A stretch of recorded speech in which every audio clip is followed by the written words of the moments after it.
जय Hind and hello guys, स्वागत है आपका आपके अपने YouTube चैनल ज्ञानदेह होस्ट में। और इस वीडियो में मैं आपको बताने वाला हूं नेशनल टेस्टिंग एजेंसी यानी कि NTA common management admission test यानी कि CMAT 2023 रजिस्ट्रेशन के बारे में कि कैसे बेसिकली आपको CMAT 2023 एप्लीकेशन फॉर्म फिल करना है। तो आप इस वीडियो को देखते रहिए, यहाँ पर आपको पूरी की पूरी जानकारी बिना किसी मिस्टेक के स्टेप बाय स्टेप दी जाएगी। तो चलिए शुरू करते हैं। तो अभी गाइज आप जो वीडियो में देख सकते हैं हमारी ऑफिशियल वेबसाइट जॉब्स ज्ञान रूटीन है, इसका लिंक वीडियो के डिस्क्रिप्शन में दिया है। जैसे ही आप ये लिंक ओपन करेंगे तो आपके सामने इस नोटिफिकेशन की जानकारी आ जाएगी, जहां पर आप इसके बारे में जानेंगे कि इसमें अप्लाई करने के लिए क्या एप्लीकेशन फीस किस कैटेगरी को पे करनी है। एंड एज लिमिट यहाँ पर किसी भी कैटेगरी कैंडिडेट के लिए कोई नहीं रखी है। एंड यहाँ पर आप लोग इस फॉर्म को 6 मार्च 2023 तक भर पाएंगे। इसके अलावा अप्लाई करने के लिए आपसे bachelor degree in any discipline मांगी है। साथ ही ये कहा कि candidates appearing for the final year of bachelor degree whose result will be declared before the commencement of admission for the academic year 2022-2024 can also apply for CMAT 2023 यानी कि final year वाले candidate भी इसमें apply कर पाएंगे। तो ये सब जानकारी चेक करने के बाद में आप यहाँ पर आएंगे और आपको अप्लाइंग ऑनलाइन लिंक पर क्लिक करना है। इस पर क्लिक करने के बाद आपके सामने कुछ ऐसा इंटरफेस बेसिकली आ जाएगा। इंटरफेस आपके सामने जो आएगा वो होगा ऐसा इस प्रकार का। अब आपको यहाँ पर न्यू रजिस्ट्रेशन के ऊपर क्लिक करना है। इस पर क्लिक करने के बाद आपके सामने इंस्ट्रक्शंस दिए गए। अगर आप इसका इंफॉर्मेशन बुलेटिन डाउनलोड करना चाहते तो आप इस लिंक के ऊपर क्लिक करके कर सकते हैं। अब आपको यहाँ पर ये सभी जानकारी चेक करते हुए आना है, इसके ऊपर टिक करना है और क्लिक हियर टू प्रोसीड पर क्लिक करना है। अब आपके सामने जो पेज आएगा ये होगा आपके रजिस्ट्रेशन का मेन पेज, यानी कि जहाँ पर आपको आपकी महत्वपूर्ण इन्फॉर्मेशन फिल करनी है। तो सबसे पहले है कैंडिडेट नेम। आपको आपका नाम यहाँ पर 10th के सर्टिफिकेट के अकॉर्डिंग एंटर करना है। जो भी नाम है वो आप यहाँ पर पूरा का पूरा एंटर करेंगे। फिर आपको यहाँ पर आपके फादर का नेम एंटर करना है एंड देन आपको आपकी मदर्स का नेम एंटर करना है। फिर आपको यहाँ पर आपकी DOB सिलेक्ट करनी है, पहले डे, फिर इसके बाद में मंथ और जो भी आपका ईयर है वो भी आपको सिलेक्ट कर लेना है।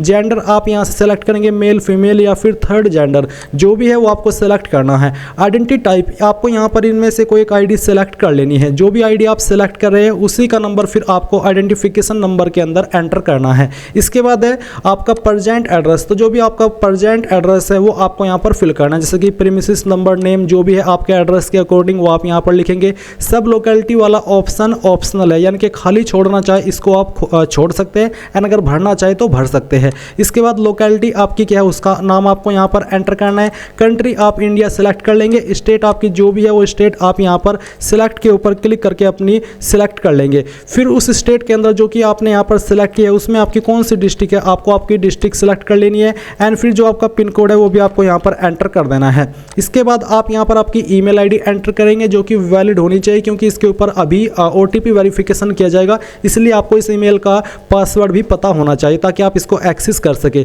अब आपने जो भी ईमेल ID यहाँ पर भरी है उसको दोबारा डाल करके वेरीफाई करना है। अपना मोबाइल नंबर एंटर करना है, ये भी आपका वैलिड नंबर होना चाहिए। नंबर को दोबारा डाल करके वेरीफाई कर लेना है। कोई अन्य नंबर देना चाहते हैं मोबाइल का दे सकते, नहीं तो आप इस सेक्शन को खाली भी छोड़ सकते हैं अगर छोड़ना चाहते हैं। फिर आता है परमानेंट एड्रेस। अगर आपका जो प्रेजेंट एड्रेस अभी आपने यहाँ पर भरा ये और आपका जो परमानेंट एड्रेस है वो सेम है, एक है, तो आप यहाँ पर टिक कर देंगे। अगर अलग है तो अनटिक करके अलग से अपना परमानेंट एड्रेस फिल कर दीजिएगा। इसके बाद आता है चूज पासवर्ड। आपको एक पासवर्ड क्रिएट करना है। आपका पासवर्ड कैसा होना चाहिए उसका आप एक एग्जांपल जान लीजिए। आपके पासवर्ड की लेंथ 8 से 16 कैरेक्टर के बीच में होनी चाहिए और पासवर्ड के अंदर इंग्लिश का कैपिटल वर्ड कम से कम एक और फिर स्मॉल वर्ड कोई स्पेशल कैरेक्टर और साथ ही डिजिट रहने चाहिए। कुछ ऐसा पासवर्ड आपको यहाँ पर क्रिएट करना है। उस पासवर्ड को दोबारा डाल करके वेरीफाई करना है। इसके बाद सिक्योरिटी क्वेश्चन, आपको यहाँ पर एक सिक्योरिटी क्वेश्चन सेलेक्ट करना है और उसका आंसर आपको दे देना है जो भी आप देना चाहते हैं।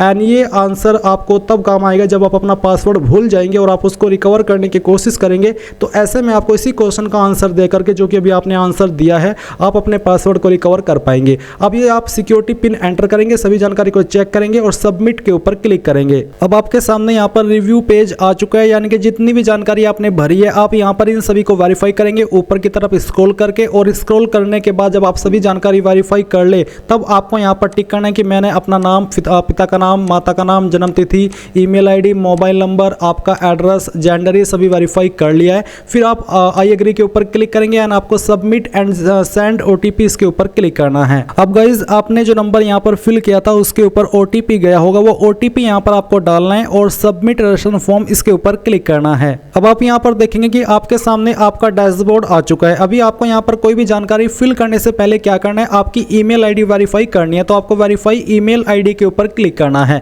इस पर क्लिक करने के बाद अब आप यहाँ पर ये सिक्योरिटी पिन एंटर करेंगे जो कि यहाँ पर दिया है और फिर आपको सबमिट करना है। सबमिट करने के बाद में आपकी ईमेल के ऊपर एक ओटीपी जाएगा, आपको आपकी ईमेल एक्सेस करनी है। उसमें आपको एक ईमेल देखने को मिलेगी NTA CM80 2023 के नाम से। फिर आपको जो ओटीपी मिला है वो आप यहाँ पर डालेंगे और वेरीफाई पर क्लिक कर देंगे। वेरीफाई पर क्लिक करने के बाद आपकी ईमेल आईडी वेरीफाई हो जाएगी। आप click here to go home इसके ऊपर क्लिक करेंगे। अब आपको यहाँ पर कंप्लीट एप्लीकेशन फॉर्म इस पर क्लिक करना है। इस पर क्लिक करने के बाद में यहाँ पर आपको आपके फॉर्म के अंदर कुछ और जानकारी भरनी है। जैसे कि अब आप यहाँ पर पर्सनल डिटेल्स के ऊपर क्लिक करेंगे। इस पर क्लिक करने के बाद कुछ जानकारी आपकी दी गई है और कुछ जानकारी आपको भरनी है। जैसे कि यहाँ पर आपको आपकी नेशनलिटी इंडियन सेलेक्ट कर लेनी है। इसके बाद आपसे पूछा है निवास का राज्य है, यानी कि कौन सी स्टेट के आप रेसिडेंस है, तो रेसिडेंट है वो आपको यहाँ पर सेलेक्ट करनी है। और ये सेलेक्ट करने के बाद आती है कैटेगरी, तो जो भी आपकी कास्ट कैटेगरी है वही आप यहाँ पर सेलेक्ट कर लीजिए, जो भी है वो आप सेलेक्ट कर लेंगे। इसके बाद है यदि आप एक विकलांग कैंडिडेट है तो आपके पास बेंचमार्क विकलांगता है, तो आपको यहाँ पर बेसिकली बताना कि क्या आप विकलांग है, अगर हाँ तो यस, नहीं तो आपको नो करना है। देन यहाँ पर आता है कि आप डायबिटिक है, अगर हाँ तो यस करें, नहीं तो आपको नो करना है। फिर आपकी जो एनुअल फैमिली इनकम है वो कितनी है, तो वो आपको यहाँ पर बताना है। तो आप यहाँ पर इसके ऊपर क्लिक करके आपकी रेंज सेलेक्ट कर लेंगे कि 1 से 2 लाख, 2 से 3, 3 से 4, 4 से 5, जो भी है वो आप यहाँ पर सेलेक्ट कर लीजिएगा आपके स्टेटस के अकॉर्डिंग। फिर आप यहाँ पर ये सिक्योरिटी पिन एंटर करेंगे जो कि यहाँ पर आपके सामने है, और इसको एंटर करने के बाद सभी जानकारी को चेक करते हुए सेव एंड नेक्स्ट के ऊपर क्लिक करके यहाँ से यस कर देंगे। एंड यहाँ पर गाइज आपके सामने जो इन्फॉर्मेशन आएगी वो है कि आधार विवरण, तो do you have Aadhaar number, अगर आपके पास है तो आप यस करें, नहीं तो आपको नो करना है। जैसे कि अगर आप यस करते और फिर आप सबमिट करते और यहाँ से आप ओके करते, तो ओके करने के बाद आपके सामने 3 विकल्प आएंगे। इनमें से आप कोई भी विकल्प आपकी चॉइस के अकॉर्डिंग सेलेक्ट कर सकते हैं। जैसे कि पहला विकल्प है कि मैं स्वेच्छा से अपना आधार नंबर साझा करने के लिए सहमत हूँ और मुझे पता है कि इसका उपयोग UIDAI के आधार रिकॉर्ड में उपलब्ध मेरे व्यक्तिगत पहचान विवरण का मिलान करके सामान्य प्रबंधन प्रवेश परीक्षा 2023 के लिए मेरी पहचान स्थापित करने के लिए किया जाएगा। अगर आप ये देना चाहते तो आप पहले वाले के ऊपर क्लिक करेंगे। एंड यहाँ पर कि आधार कार्ड पर मेरी जानकारी वह नहीं है जो आवेदन पत्र में दर्ज की गई है। अगर ऐसा है कि आपकी जो यहाँ पर इन्फॉर्मेशन दे रहे हैं फॉर्म के अंदर वो और आपके आधार कार्ड के अंदर अलग अलग चीज़ें हैं, इन्फॉर्मेशन अलग है, तो आप सेकंड वाला विकल्प दे सकते हैं। एंड तीसरा कि मैं अपना आधार नंबर साझा करने को तैयार नहीं हूँ, आप ये भी दे सकते हैं। इसमें भी कोई प्रॉब्लम वाली बात नहीं है क्योंकि तीनों विकल्प आपकी चॉइस के अकॉर्डिंग है, आप जो देना चाहिए वो दे सकते हैं। इसके बाद गाइज आप यहाँ पर जैसे कि मैंने तीसरा ऑप्शन सेलेक्ट किया, यहाँ पर टिक करेंगे और फिर यहाँ पर जो आपके सामने सिक्योरिटी पिन है वो डालेंगे और सबमिट एंड नेक्स्ट के ऊपर क्लिक करेंगे। नाउ गाइज यहाँ पर आपसे पूछा है अप्लाई फॉर, तो आपको यहाँ पर अप्लाई फॉर के ऊपर CM80 का जो ऑप्शन है वो देखने को मिल रहा है। अभी आपको यहाँ पर ये देना है कि exam state city first choice, आप कौन सी स्टेट के अंदर आपका जो एग्जाम सेंटर है वो रखना चाहते हैं। पहले आप यहाँ पर स्टेट सेलेक्ट करेंगे, फिर आप उस स्टेट के अंदर किस डिस्ट्रिक्ट को या फिर सिटी को प्रेफरेंस दे रहे हैं वो आपको सेलेक्ट करनी है। फिर आप सेकंड स्टेट में किसे चॉइस देंगे वो आपको सेलेक्ट करना है। मैं आपको बता दूं कि स्टेट में आप चारों में एक ही सेलेक्ट कर सकते हैं अगर करना चाहे, बट जो सिटी है वो अलग अलग होनी चाहिए, सिटी आप सभी में एक नहीं कर सकते। तो चलिए हम यहाँ पर तीसरी जो चॉइस है स्टेट की वो सेलेक्ट कर लेते हैं और जो उसकी एग्जाम की सिटी है चॉइस के लिए वो हम यहाँ पर ही सिलेक्ट कर लेते हैं। इसी प्रकार से आप यहाँ पर आपकी जो फोर्थ स्टेट है एग्जाम सेंटर के लिए वो सेलेक्ट करेंगे एंड उसके अंदर किस सिटी को प्रेफरेंस दे रहे हैं वो आप सिलेक्ट कर लेंगे। अब आपसे पूछा है पिता या फिर अभिभावक का व्यवसाय, यानी कि ऑक्यूपेशन क्या है आपके पिता का, वो आपको सेलेक्ट करना है। अगर आपका यहाँ पर इसमें प्रोफेशन है पिताजी का वो आप सेलेक्ट कर लीजिए, नहीं है तो आप अदर्स के ऊपर क्लिक कर सकते हैं। तो जो भी है वो आप सेलेक्ट कर लीजिए। फिर जो आपकी पिताजी है उनकी क्वालिफिकेशन कितनी है वो आपको यहाँ पर सेलेक्ट करनी है। फिर आपको आपकी मदर्स का ऑक्यूपेशन बताना है और फिर जो उनका क्वालिफिकेशन का स्टेटस है वो भी उनको यहाँ पर बता देना है। यानी सिक्योरिटी पिन फिल करना है और सेव एंड नेक्स्ट के ऊपर क्लिक करना है। नाउ गाइज आपके सामने आती है क्वालिफिकेशन की जानकारी। सबसे पहले है 10th, तो आपको यहाँ पर स्टेटस बताना है 10th का जो कि पास रहेगा ये आप सेलेक्ट कर लेंगे। किस साल के अंदर आपने 10वीं की थी वो साल आप यहाँ पर सेलेक्ट कर लेंगे। नेम ऑफ एग्जामिनेशन में आप 10th और इक्विवेलेंट सेलेक्ट। इसके बाद में यहाँ पर जो भी आपका बोर्ड नेम है वो आपको सेलेक्ट कर लेना है। अगर आपका बोर्ड यहाँ पर है तो आप यहाँ पर सेलेक्ट कर लीजिएगा अपना बोर्ड, नहीं तो आप अदर के ऊपर क्लिक कर सकते हैं। फिर आपको बताना है कि रिजल्ट मोड क्या था, परसेंटेज या फिर CGPA, जो भी है वो आप सेलेक्ट कर लेंगे। जैसे कि मैंने परसेंटेज सेलेक्ट किया तो यहाँ पर आपको बताना है कि टोटल मार्क्स कितने थे वो आपको यहाँ पर डालने हैं। उसमें से जो नंबर आपको आए थे वो आप यहाँ पर एंटर करेंगे एंड परसेंटेज ऑफ मार्क्स आपके ऑटोमेटिकली आ जाएगा। फिर आता है आपका 12th, तो आपने 12th पास कर लिया, आप पास सेलेक्ट करेंगे। इसके बाद में किस साल के अंदर आपने पास किया वो आप यहाँ पर ईयर सेलेक्ट कर लेंगे। सेम तरीके से आपको आपका नेम ऑफ एग्जामिनेशन में क्लास 12th सेलेक्ट कर लेना है। देन आपको यहाँ पर आपकी बोर्ड का नाम सेलेक्ट करना है। अगर आपका बोर्ड यहाँ पर है तो वो सेलेक्ट करें, नहीं तो आप अदर के ऊपर क्लिक कर सकते हैं और उसके बाद में खुद से अपना बोर्ड नेम दे सकते हैं। रिजल्ट मोड क्या है वो आप यहाँ पर सेम तरीके से सेलेक्ट कर लेंगे एंड रिजल्ट मोड में मैंने परसेंटेज सेलेक्ट किया तो टोटल मार्क्स क्या आते हैं वो आप यहाँ पर एंटर करेंगे एंड जो नंबर आपको उसमें से जो प्राप्त हुए थे वो आप यहाँ पर डालेंगे, परसेंटेज आपकी आ जाएगी। सेम तरीके से आप ग्रेजुएट की जानकारी देंगे तो आपने पास कर ले तो पास सेलेक्ट करेंगे, अपीयरिंग है तो अपीयरिंग सेलेक्ट कर लेंगे। जैसे कि अगर मैं पास सेलेक्ट करता हूँ तो फिर आता है आपसे कि किस ईयर के अंदर आपने पास की है इसके बारे में जानकारी। फिर आपको पूछा कि आपने किस यूनिवर्सिटी से की है, वो आपको यहाँ पर सेलेक्ट कर लेनी है एंड यहाँ पर नेम ऑफ एग्जामिनेशन आपको सेलेक्ट करना है कि आपने कौन सी क्वालिफिकेशन की है। अगर आपका कोर्स यहाँ पर है तो वो सेलेक्ट करें, नहीं तो आप अदर के ऊपर क्लिक करके आपके कोर्स का नाम खुद से एंटर कर सकते हैं।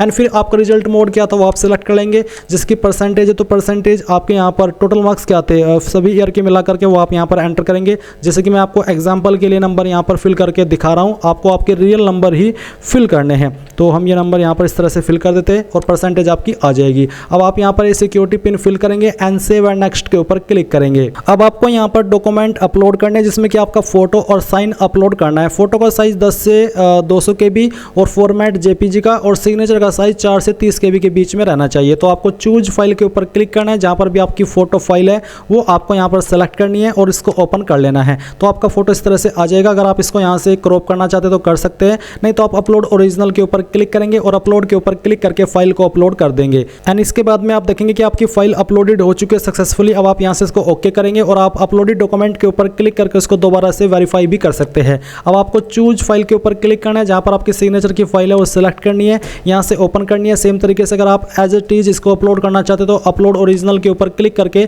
अपलोड के ऊपर क्लिक कर देंगे एंड इसके ऊपर क्लिक करने के बाद आपका फाइल भी साइन का इसी तरह से अपलोड हो जाएगा। अब आपको यहाँ पर सिक्योरिटी पिन एंटर करना है जो कि आपके सामने आया होगा आपका साइन और फोटो अपलोड करने के बाद में।